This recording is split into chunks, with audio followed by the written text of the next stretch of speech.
মুখের হাসিটা দেখে কেউ বলবে যে যাচ্ছিলাম ডক্টরের কাছে? আসলে দুপুরবেলা খাওয়া দাওয়া করেই যাওয়ার কথা ছিল, কিন্তু একটা কল আসার জন্য তাড়াতাড়ি করে হুড়োমুড়ি করেই দুজনকে বেরিয়ে যেতে হলো। এবার দেখো, মালদায় নামকরা ডক্টর হোক বা রেস্টুরেন্ট, লাইনে দাঁড়াতে হবে না তা তো হতেই পারে না। ওপর থেকে আমাকে ইউএসজি টেস্ট দেওয়ায় এখানে জল খাচ্ছিলাম, আর প্রকাশের যা কাজ কন্টিনিউয়াসলি আমাকে হাসিয়ে যাচ্ছিল।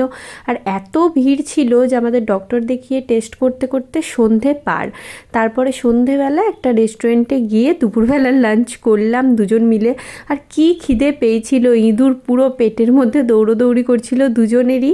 তারপর ওখান থেকে খাওয়া দাওয়া কমপ্লিট করে গিয়েছিলাম একটু শ্রীলেদার্স। আসলে আমার বড়দিকে অ্যানিভার্সারিতে জামাইবাবু একটা ব্যাগ গিফট করেছিল শ্রীলেদার্স থেকে, আর সেই ব্যাগটা নতুনই, আমি প্রথম দিন ব্যবহার করতে গিয়েই লকটা ভেঙে গেছিলো, তাই ওনাদের দিয়ে এসেছিলাম এবং ওটাই ঠিক হয়ে গেছিলো বলে আনতে গিয়েছিলাম।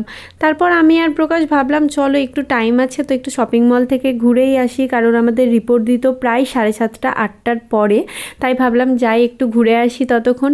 আর 25শে ডিসেম্বরের জন্য পুরো মালদা শপিং মল বলো মার্কেট বলো এত সুন্দর করে সাজানো, আমার না খুব ভালো লাগে এই টাইমটায় মালদা যেতে।